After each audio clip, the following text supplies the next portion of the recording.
ဒီလိုမချခင်မှာခွန်ကြီးတို့ဝတ္တရားဆိုတာတဲ့ဒီလိုจิตကိစ္စမျိုးကျုံလာတဲ့အခါမှာတာမန်မျှတာဖြစ်တဲ့ခွန်ကြီးတို့တွေပြောဆိုမှုနဲ့မေတော်ကြီးဘာဝင်ကြီးကိုမောင်နှမဆွေမျိုးသားချင်းတွေအပလဲကြောင်းတိုက်ဆရာတော်ဘာဝင်ရရွာတက္ကရာမတ်တွေရဲ့နှလုံးသားထဲမှာဖြစ်ပေါ်နေတဲ့တောကပရိဒေဝအပူမီးတွေကိုငြိမ်းအေးသွားအောင်ဆွမ်းဆောင်နိုင်ပါဘူးဒီလိုကိစ္စမျိုးဆိုတာဘုရားသာရှိမယ်ဆိုရင်တော့ဘုရားဆောင်ရွက်မှာအေးနိုင်တဲ့ဓမ္မရေးအေးအမြိုက်ရှိကိုတိုက်ကျွေးရမယ်အရာဌာနမှုကိစ္စများဒါပေမဲ့လို့ဖြစ်စဉ်ဖြစ်ရကို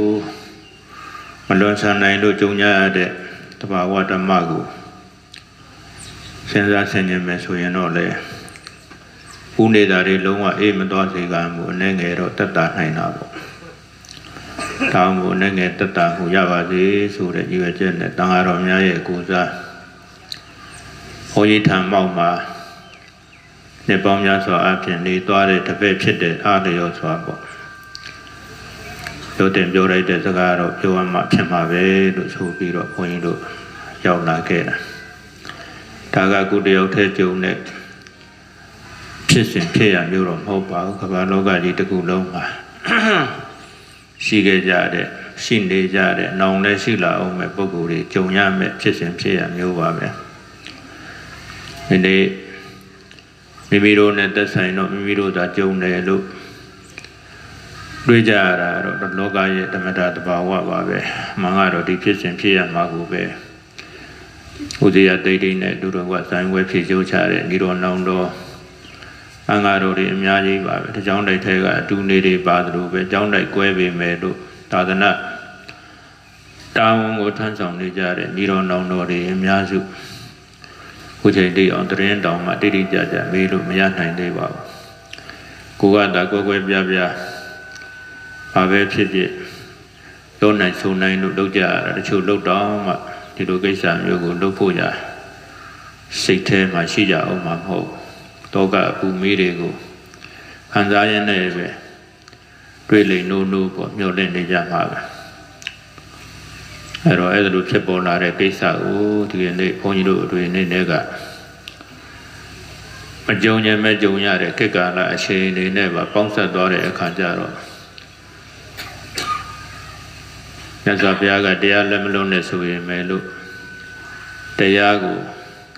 ရင်ဝယ်ပိုက်ပြီးတော့ခုနကပြောခဲ့တဲ့အပူမီးတွေငြိမ့်နိုင်လောက်တဲ့အဆင့်ထိတရားပြေဝအောင်နေနိုင်ဖို့ကတော့မလွယ်သေးတဲ့အတွက်ကြောင့်မို့အထိုင်တယောက်တရားတော်လေး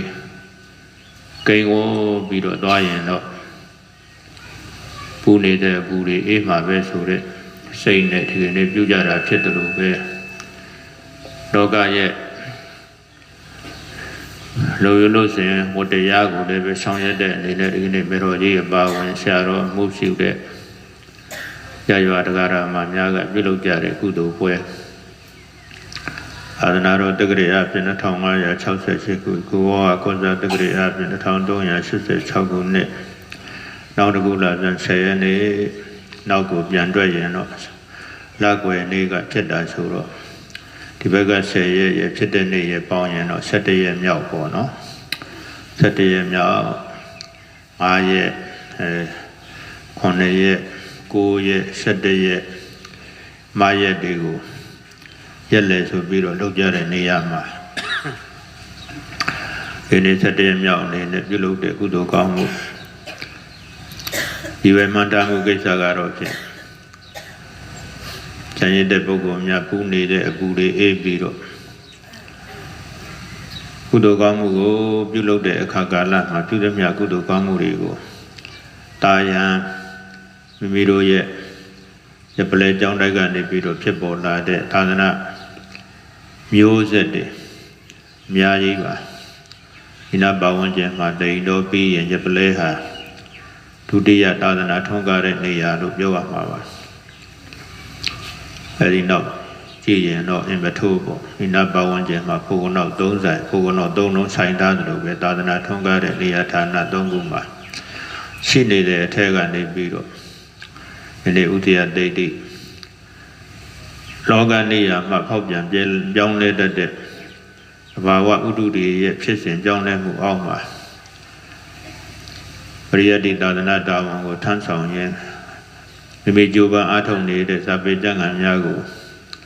ဖြည့်ဆိုတင်ပြနေရင်နဲ့ဘဝနာကြောင့်ပြောင်းရွှေ့ကြွသွားတာဘယ်သူမှမျှော်လင့်တဲ့အနေအထားမျိုးမဟုတ်ပါဘူးမမျှော်လင့်ဘဲနဲ့ဖြစ်တတ်တဲ့သဘာဝအတိုင်းဖြစ်သွားကြတာဘာတော်ဧကေနဒိဋ္ဌန္တိတာယံဒိဋ္ဌာဘုဇနာတာယံဧကေနဒိဋ္ဌန္တိဘာတော်ဒိဋ္ဌာဘုဇနာတာယံညာကြအခါကာလသမယ၌ဧကေချိုသောပုဂ္ဂိုလ်တို့ကိုနဒိဋ္ဌန္တိမတွေ့မမြင်ကြရတော့ဘူးပါတော်မနေ့ပိုင်းလုံးကတော့ဖြင့်ဟိုများစွာကုန်သောတဏှာလူတို့သည်ဒိဋ္ဌာသူကကိုယ်စီလာလို့ပဲဖြစ်ဖြစ်ကိုယ်ကသူစီသွားလို့ပဲဖြစ်ဖြစ်တွေ့ခဲ့ကြကြုံခဲ့ကြတယ်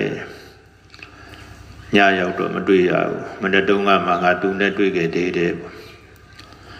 အဲ့လိုပဲတချို့ကြတော့လည်းပဲတာယံဒိဋ္ဌာဘုဇနာတာယံညာချမ်းအချိန်ကာလမှာဘုများစွာကုန်သောတဏှာလူတို့သည်ဒိဋ္ဌာသူကကိုယ်စီသွားလို့ပဲဖြစ်ဖြစ်ကိုယ်ကသူစီသွားလို့ပဲဖြစ်ဖြစ်သူကကိုယ်စီလာလို့ပဲဖြစ်ဖြစ်ကိုယ်ကသူစီလာလို့ပဲဖြစ်ဖြစ်တွေ့ခဲ့ကြဆုံခဲ့ကြကြုံခဲ့ကြတယ်တာယံညာချမ်းအချိန်ကာလကြတော့ဒေထုပုဂ္ဂိုလ်တို့ကိုနဒိဋ္ဌန္တိမမြင်ရတော့ဘူးလို့ပြောက်ွယ်သွားတာဘုရားဘုန်းကြီးတို့အနေနဲ့ဆိုလို့ရှိရင်တော့ဘုန်းကြီးတို့ကျောင်းတိုက်ကနေပြီးတော့မိမိရဲ့ပညာတိုးတက်သည့်အလျော်စွာတိုးတက်တဲ့အတန်းပညာတွေကိုသင်ယူနိုင်ဖို့ရတဲ့အတွက်ဒီနေ့အထက်ပိုင်းသာသနာမှာတော့ဖြင့်ထင်ရှားတဲ့မစိုးရိမ်တိုက်တဲ့ပညာရှိဘူးရာဌာနကိုပြောင်းရွှေ့သွားတဲ့အချိန်တည်းကမတွေ့မိသလောက်ပဲနဲ့ချီပြီးတော့ပြောမယ်ဆိုရင်ကြာခဲ့ပြီအဲ့တော့တွေ့ခဲ့တဲ့အချိန်ကနဲ့ချီကြာခဲ့ပြီအခုကျတော့လုံးဝကိုမတွေ့ရတဲ့အနေအထားမျိုးကိုရောက်သွားတာတကယ်တော့ဖြစ်စဉ်ဖြစ်ရကတလောက်တောင်ဝေးကွာတဲ့အနေအထားမျိုးမဟုတ်ပါဘူးမနဲ့မြင်တောင်မှညကြရင်ကြောက်နိုင်တယ်တဲ့နော်နေ့မြင်ပြီးတော့ညပါတော့တယ်ကြောက်တတ်တဲ့သဘာဝဖြစ်စဉ်အဲ့ဒါလိုပဲညမြင်ပြီးတော့နေ့ကြောက်တတ်တဲ့သဘာဝဖြစ်စဉ်ဆိုတော့ဒီလိုဖြစ်စဉ်ကြီးကိုဘုထုဇဉ်မျှတာဖြစ်ကြတဲ့ဘုန်းကြီးတို့လူလူရှင်းရှင်းအာလုံးသောတတ္တဝါတွေဟာကြော်လွှားနိုင်ဖို့ပဲလွယ်ပါမလဲမကြော်လွှားနိုင်လို့တွေ့ကြရတာအဲလိုတွေ့ကြရတဲ့ဖြစ်စဉ်တွေကအမျိုးမျိုးပါပဲမျိုးပါပဲရှေ့ကိုတော့ဘယ်လိုဖြစ်မယ်ဆိုတာဘုန်းကြီးတို့မသိနိုင်လို့မမြင်နိုင်ဘူးထား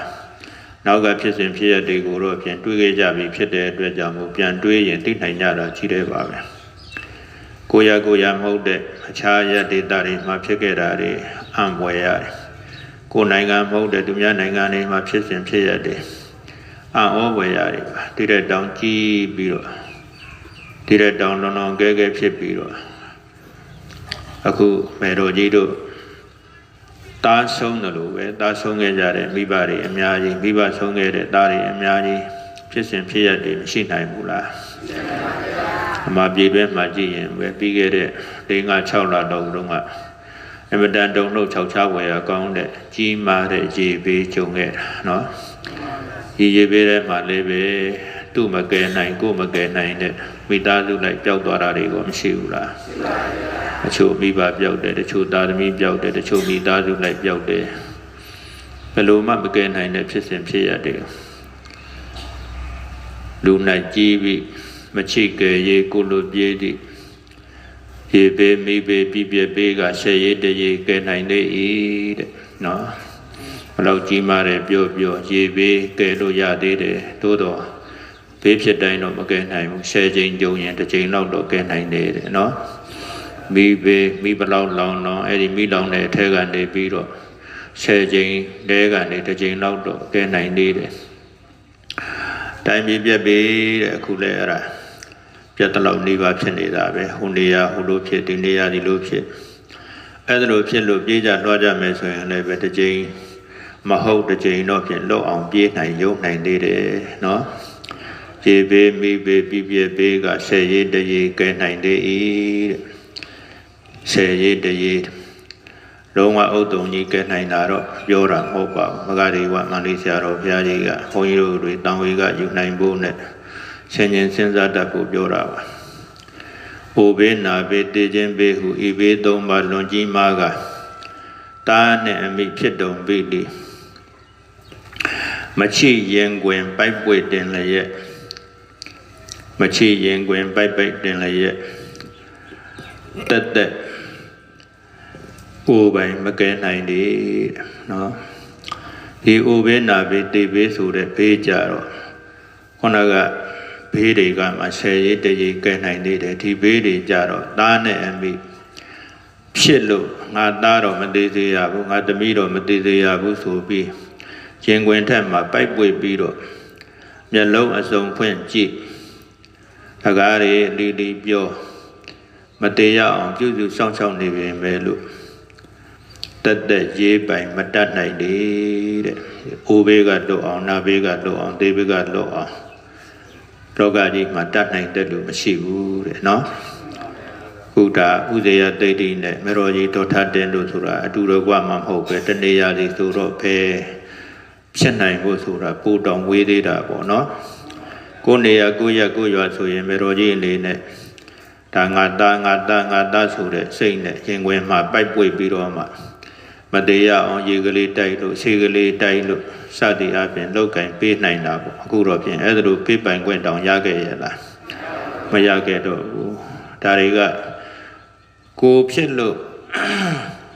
ငါမလို့စိတ်ထဲမှာထင်ရပေမဲ့လို့တကယ်တမ်းကျတော့အဲ့ဒီနေရာကိုလှမ်းကြည့်လိုက်ဦးဇင်းနဲ့သံမေဝဲဖြေသွားကြတာတွေရှားချီတဲ့တန်ဃာတွေအများကြီးပဲဟိုရွာကဒီရွာကဟိုမျိုးကဒီမျိုးကဟိုမိဘသားသမီးဒီမိဘသားသမီးဟိုမမြင်ဘူးတာလည်းပါမယ်မြင်ဘူးတာလည်းပါမယ်ပေါ့နော်ဦးဇင်းတွေရောက်ဖူးလို့ရှိရင်ဦးဇင်းနဲ့အတူဟုတ်လားအေးရချင်းရှင်ပြီးတော့သာသင်းနေကြတဲ့ဦးဇင်းတွေဒီဦးဇင်းတွေရောနေမှာဟဲ့လို့လှမ်းတောင်ကြည့်ရင်ကြည့်လို့ရနိုင်တဲ့အနေအထား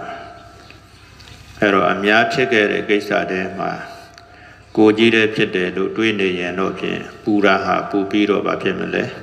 ပူမှာပေါ့ငါတို့ဥစဉ်တစ်ပါးတယ်ငါသားဥစဉ်တစ်ပါးတယ်မဟုတ်ဘူးဒီဖြစ်စဉ်ဖြစ်ရကြီးတဲ့မှာငါမမြင်ဘူးတဲ့ငါမတွေ့ကြုံဘူးတဲ့ငါလိုမိဘတွေရဲ့သားသမီးဥစဉ်တွေကိုရင်တွေအများကြီး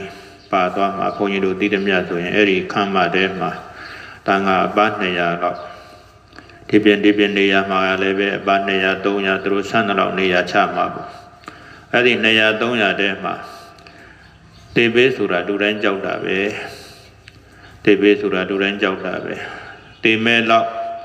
မထင်မှတ်ပေမဲ့လို့ဘေးတစ်ခုအနေနဲ့တိလာတဲ့ပုဂ္ဂိုလ်တိုင်းကတော့ဖြင့်မိမိလောက်ကန်ဆောင်ရနေတဲ့သံမေဝဲဖြေမဲ့စာပြေကုံကနေပြီးတော့ပြေးလွှာရုံးကန်လွတ်အောင်ထွက်ကြမှာပဲအချို့ကြတော့လည်းပဲထွက်ပေါက်တဲ့သွားပြီးတော့တွတ်သွားမှာပေါ့အချို့ကြတော့လည်းပဲထွက်တာပဲဖွဲ့ရမယ့်အပေါက်မဟုတ်ဘဲနဲ့တခြားအပေါက်ဖြစ်သွားတဲ့အတွက်ကြောင့်မို့ဒီလိုဘေးကျုံသွားတာမျိုးလည်းရှိကောင်းရှိမှာပေါ့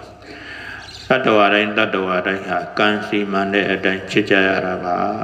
ဘာစီမံတဲ့အတိုင်းဖြစ်ရတာလဲကံစီမံတဲ့အတိုင်းဘုန်းကြီးတို့တွေဟာတွားလာလှုပ်ရှားလုပ်ကင်ဆောင်ရနေကြရတာအနည်းအားဖြင့်ပြောရင်တော့ကံစီမံတဲ့အတိုင်းမွေးလာကြရတာကံစီမံတဲ့အတိုင်းတည်သွားကြရတာ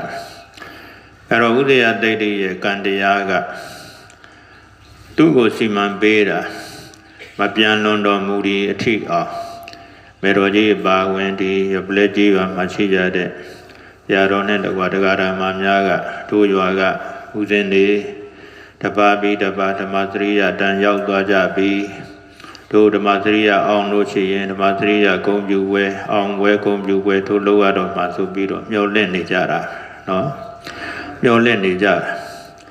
အဲ့ဒီမျောလင့်နေကြတဲ့မျောလင့်ချက်ကလေးတွေဟာဒီကနေ့ကွယ်ပြောက်သွားတဲ့အတွက်ကြောင့်ဘယ်သူမှစိတ်ထဲမှာဖြစ်နိုင်စရာအကြောင်းမရှိပါဘူးအကြောင်းမရှိပေမဲ့လို့ခုနကပြောခဲ့သလိုပဲစဉ်းစားလိုက်လို့ရှိရင်ငါတို့လူပဲမိဘတိုင်းကသူတို့သား မစရိယအောင်လာရင်ဓမ္မစရိယအောင်လာရင်ဆိုတဲ့အတွေ့တွေနဲ့မျောနေကြမှာပဲအဲ့ဒီမျောနေကြတဲ့မိဘတိုင်းငါတို့လူပဲကြုံရတဲ့အခါကာလမှာစိတ်အေးပွေရမရှိဘူးစိတ်အေးကြမှာမဟုတ်ဘူးမြတ်စွာဘုရားကပြောတယ်တရားမှာတပါးအာကိုရမရှိဘူးတဲ့ဘာမှတပါးအာကိုရမရှိဘူးလေ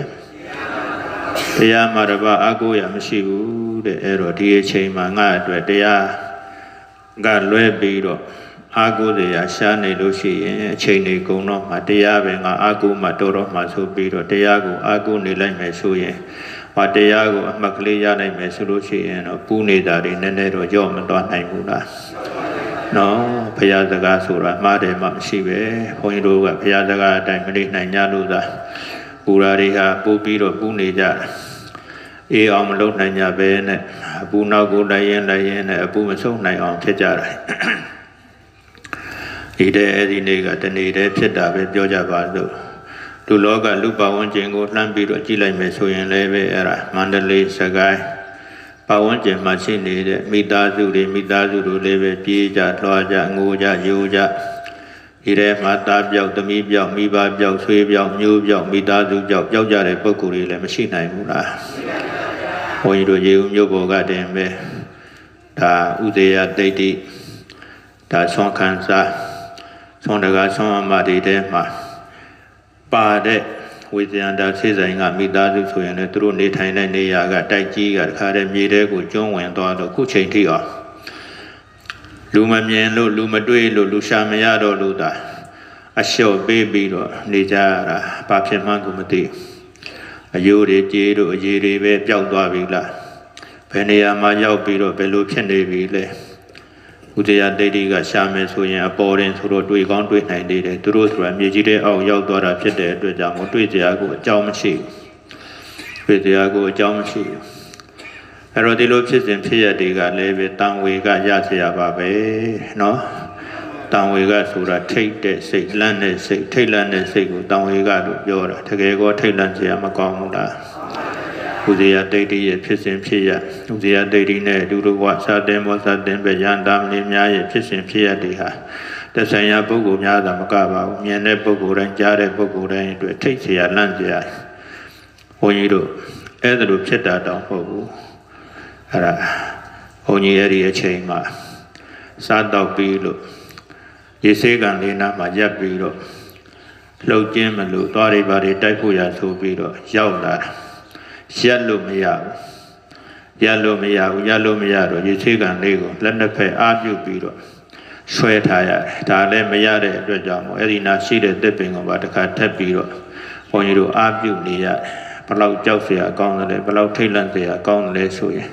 ဒီလိုတည်သွားတော့တဲ့အဖြစ်မျိုးအပေါ်ကဝင်ပြီးတာမျိုးတွေဘေးကနေပြီးတော့နာယံပြိုကြလို့ဖိမိတာမျိုးတွေတော့မဟုတ်သေးဘူးဒီတိုင်းဘာမှမဖြစ်ဖ ೇನೆ တော့မှကြောက်เสียကြီးဆိုပြီးစိတ်ထဲမှာမနေနိုင်မထိုင်နိုင်ပေါ့တုံ့လောက်ခြောက်ချမိတယ်အဲ့တော့ဥဒယဒိဋ္ဌိအဲ့ဒီအချိန်မှာအပေါ်ကများခဲကြီးပြုံးကနေကြလို့ပြီးသွားတာလားဒါမှမဟုတ်ရင်လည်းပဲလွတ်အောင်ဆိုပြီးတော့မိမိရှာပြေကုံကနေပြီးတော့အပေါက်ရှိရထွက်ရင်းနဲ့ပဲတယောက်နဲ့တယောက်တစ်ပါးနဲ့တစ်ပါးတိုက်ခိုက်လဲပြီးတော့ပဲပြန်မထနိုင်အောင်ဖြစ်သွားတာလားစဉ်းစားစရာတွေအများကြီးပဲကြောက်စရာခေတ်ကာလကြီးမှာကြောက်စရာတွေပို့ပြီးတော့တွေ့လာမြင်လာရတာဒီလောကကြီးကတွေ့ကြည့်မယ်ဆိုရင်တော့နေခြင်းစရာတော့မကောင်းတော့ဘူးเนาะနေခြင်းစရာတော့မကောင်းတော့ဘူးဥရာဟာဖြစ်စဉ်နာရာဟာဖြစ်စဉ်သေရာဟာဖြစ်စဉ်ဆိုရင်လည်းလို့ဖြစ်စဉ်မဟုတ်တဲ့ဖြစ်စဉ်တွေနဲ့တွေ့နေရတာကဘုန်းကြီးတို့တွေဟာနော်ပြေးလို့လည်းမဆုံးနိုင်ဘူးပုံလို့လည်းမလွတ်နိုင်ဘူးရှောင်လို့လည်းဘုန်းကြီးတို့နေစရာတွေမရှိတော့ဘူးမဟုတ်လားဒီလောကကြီးဟာတွေ့ကြည့်ရင်အဲ့ဒါလိုကြောက်စရာလောကကြီးအဲ့ဒါလိုကြောက်စရာလောကကြီးထဲမှာလူဖြစ်လာရတဲ့အတွက်ကြောင့်မို့ကြောက်စရာတွေနဲ့တွေ့ရတာမှန်ပေမဲ့လို့ဒါတွေကိုထိုင်ကြောက်နေလို့လည်းပြီးပါမလားဒီကြောက်စရာတွေကလွတ်အောင်ဘုန်းကြီးတို့တွေဟာယုံရကံရမှာပေါ့နော်ယုံရကံရမှာပေါ့အဲ့ဒါလိုယုံညကံရတဲ့အခါမှာတရားမှာတပါအာကိုရမရှိဘူးဆိုတဲ့အတိုင်းတရားကိုရှင်းချင်းအောင်မေးတော့သောတော်ကဘုန်းကြီးဒီလာမပေးခင်လေးမှာငါတော်များတို့တည်တင်တော်တည်ပြီးသားဖြစ်တဲ့ဘုန်းကြီးတို့စာပေကျမ်းဂန်များမှာဥဒယဒိဋ္ဌိတို့သင်ကြားခဲ့တဲ့စာပေကျမ်းဂန်တွေမှာပါဝင်တဲ့တံဝေကဖြစ်ပွဲဂါထာလေးတစ်ခုကိုဘုန်းကြီးရုပ်ခဲ့တာ ထမကြီးတန်းပြဋ္ဌာန်းချက်အလင်္ကာကျမ်းစာမှာပါတဲ့ဂါထာပါဘုန်းကြီးတို့သို့တော်ကတော့တင်စဉ်တုန်းကတရိယာပေမယ်လို့ခြားစဉ်တုန်းကတရိယာပေမယ်လို့အမှတ်တမဲ့ပါပဲမပြောပြပါဘူးချမ်းသာရေးရှာတော့အခုလက်ရှိချမ်းသာရေးရှာတော့ကဒီလိုကိစ္စတွေဂျုံတိုင်းအားဖြင့်ရှေးဦးစွာဒီဂါထာလေးကိုရွတ်ဆိုပြီးတော့သူကတောင်ဝေကတရားရအောင်လို့ပြောတယ်။အဲ့ဒီကြမှာတရိယာပြီးတော့ဒါလေးမှတ်ထားအောင်မှဒါလေးမှတ်ထားအောင်မှကြောင်းဂျုံတိုင်းအားဖြင့်ဒါလေးကိုအခြေခံပြီးတော့ပြောအောင်မှဆိုပြီးတော့ဘုန်းကြီးတို့ဆွဲမြဲအားဖြင့်ဂျုံတိုင်းပြောနေတဲ့ဂါထာလေးတစ်ခုတတ္ထာဒေဝမနုဿာနံဝတိတောပိမုနိတရော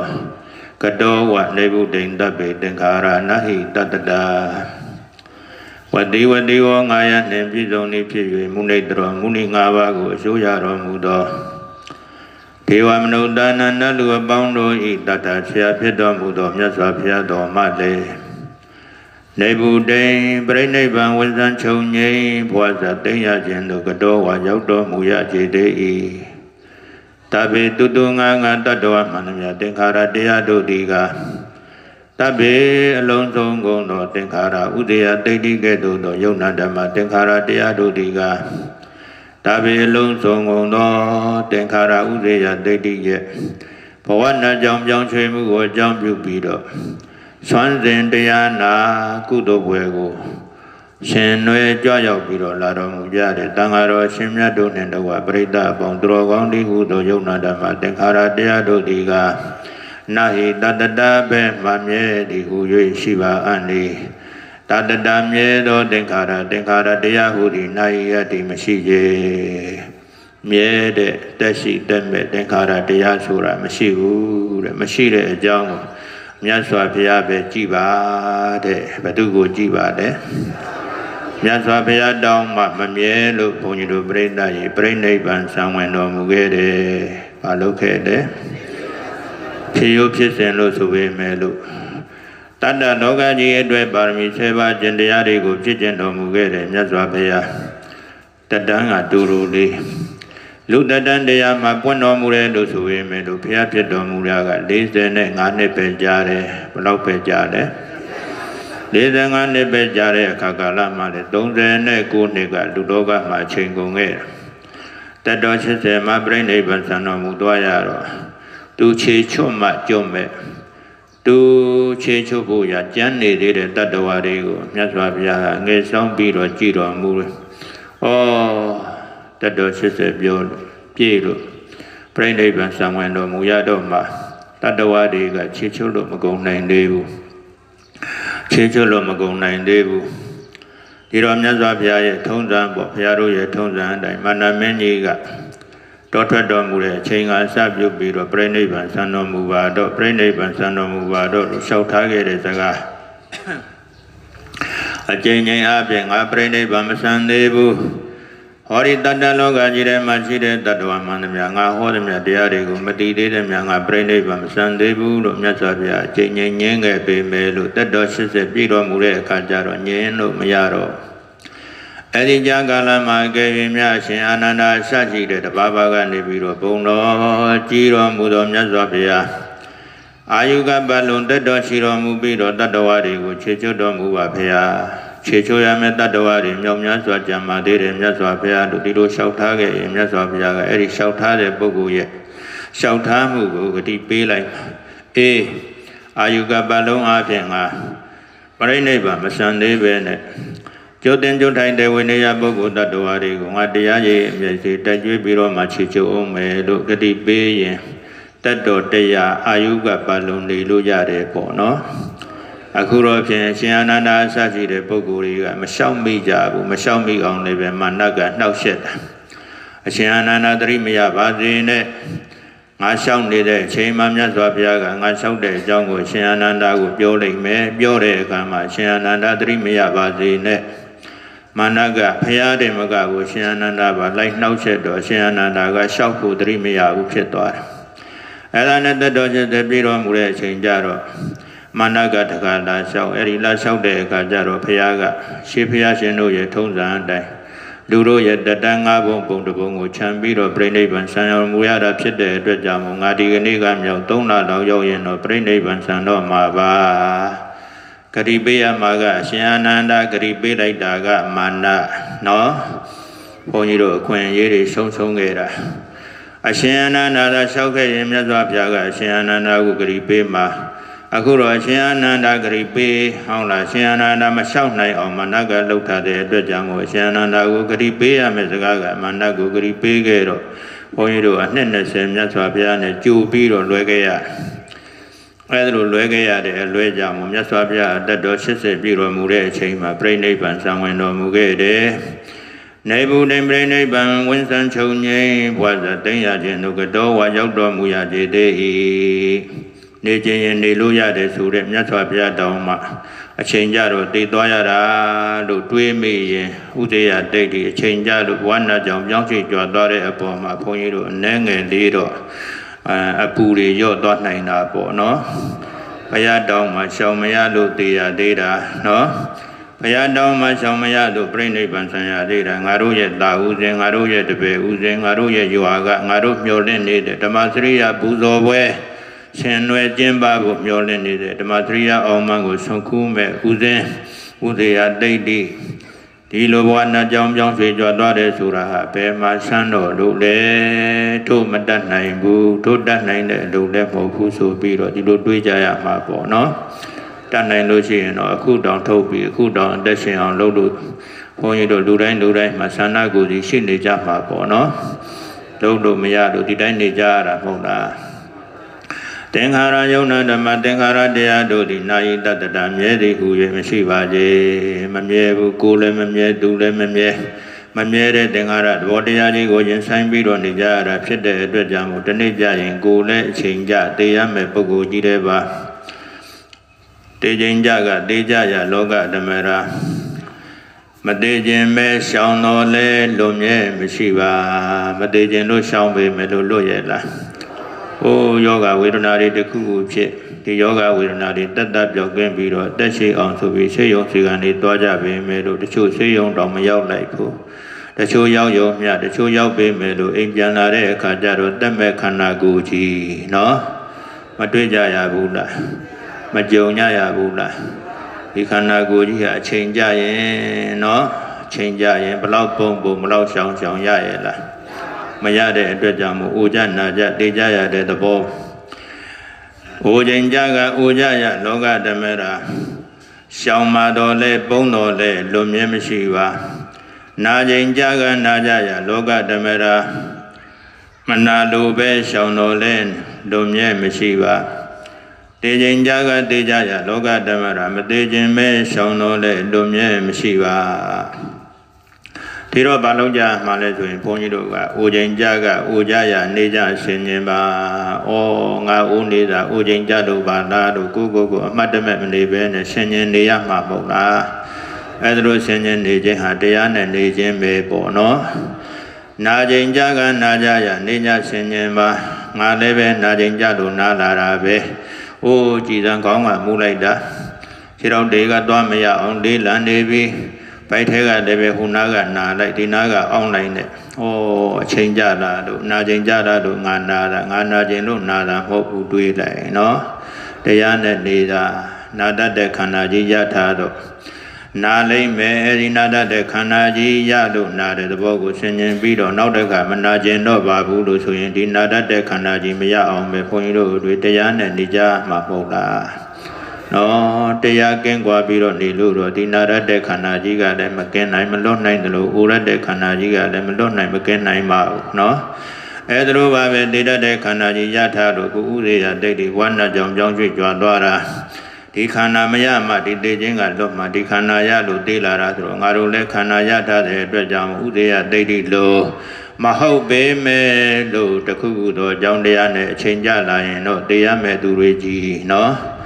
ဘုန်းကြီးတို့ဥရိယတိတ်တိကတော့ဘယ်လိုပြန်တော်မူသွားတာဘယ်လိုဘဝနာကြောင့်ပြောင်းရွှေ့သွားတာဆိုတာမြင်ရပြီကြားရပြီဘုန်းကြီးတို့ကိုယ်တိုင်အားဖြင့်အိမ်ရင်လားစားရင်လားသွားရင်လားလာရင်လားနေရင်လား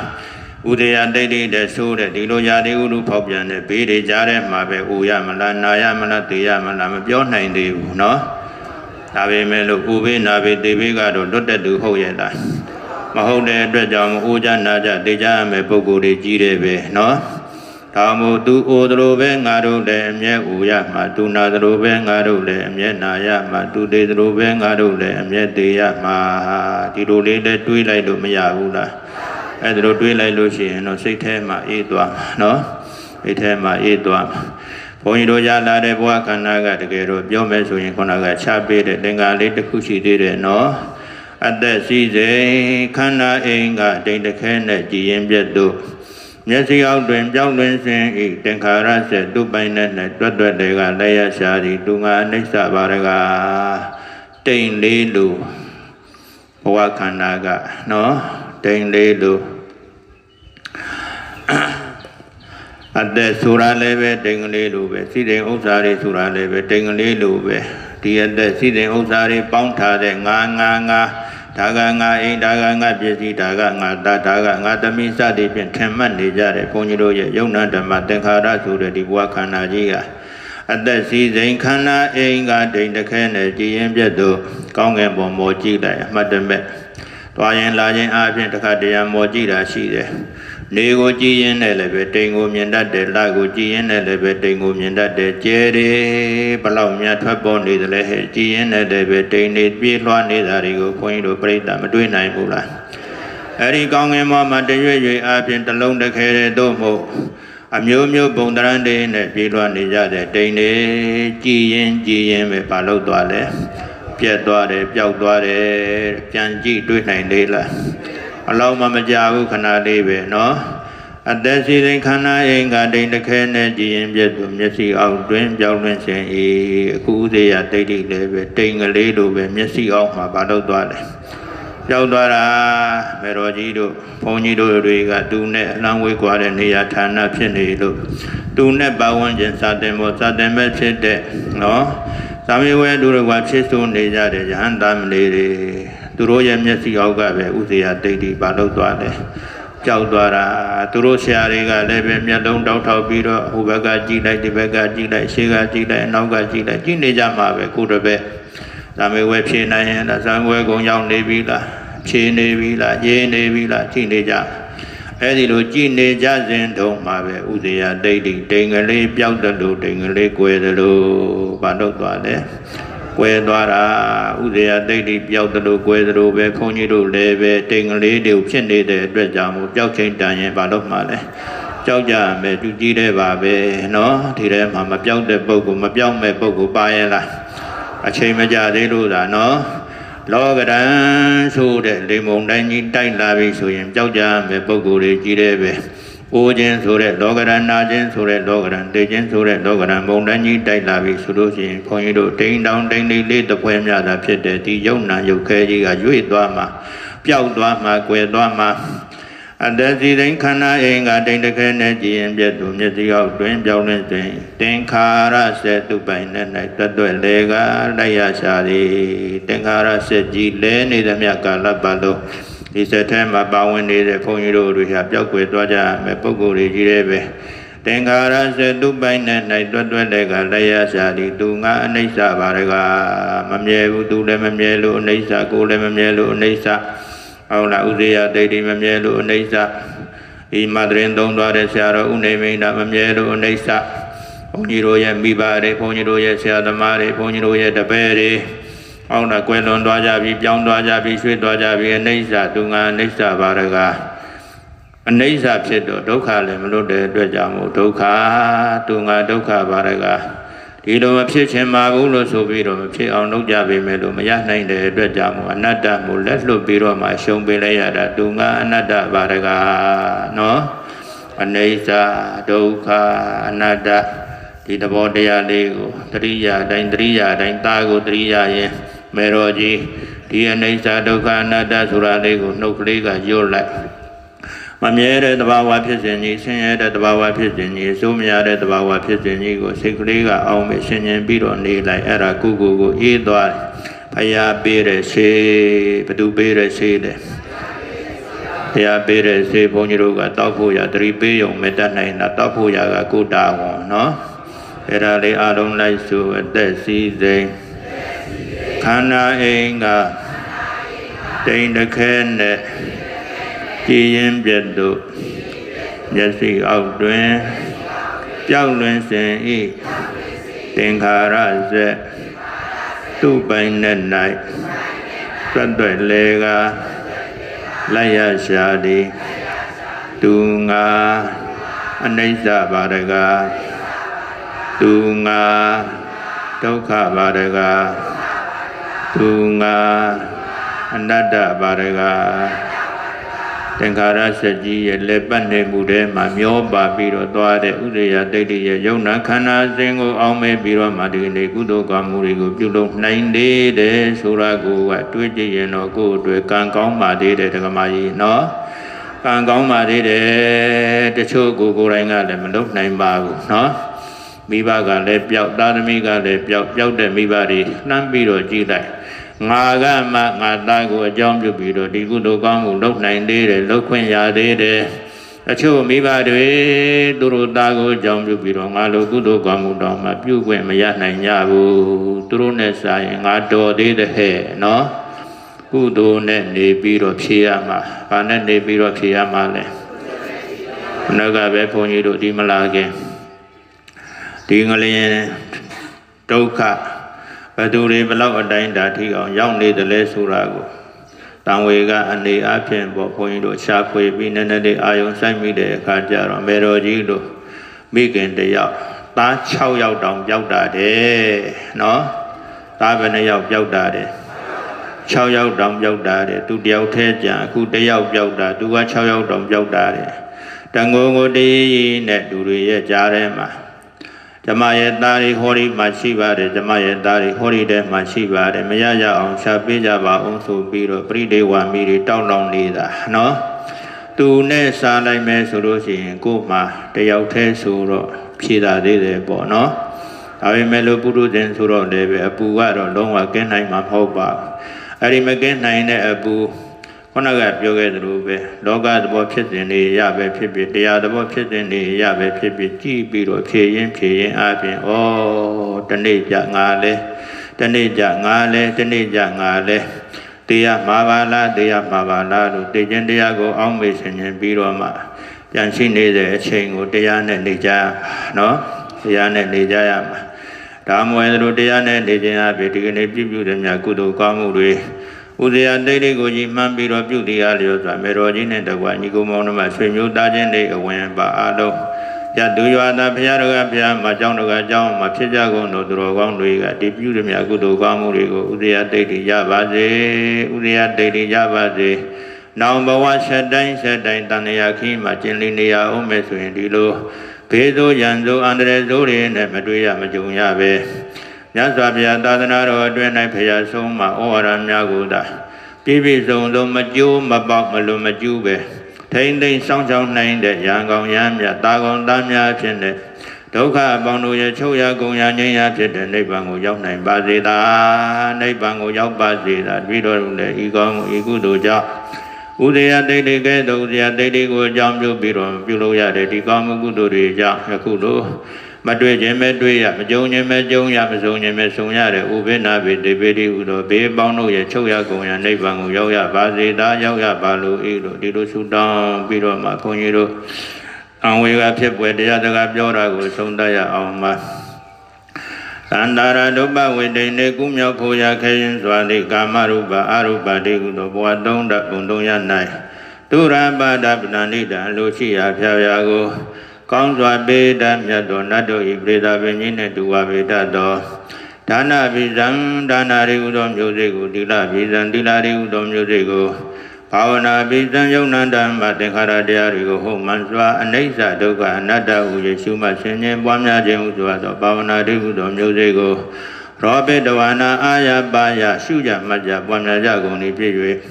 အန္တေပါရမီပြည့်စုံကုန်လုံးကျွဲဝအဆုံးစွန်သောအခါကာလသမယ၌အမတံဘုရားသာစွာအရိယာပုဂ္ဂိုလ်ပေါင်းသူတော်ကောင်းတို့ခိုအောင်စံပြောရဖြစ်သောအမတကျင်္ဂန်ရွှေပြီးနိဗ္ဗာန်ကိုအနုဘုံစရေအရှင်းစဉ်ပြောပါ၍ခံစားသုံးဆောင်တော်မူနိုင်ကြပါစေကုန်တည်း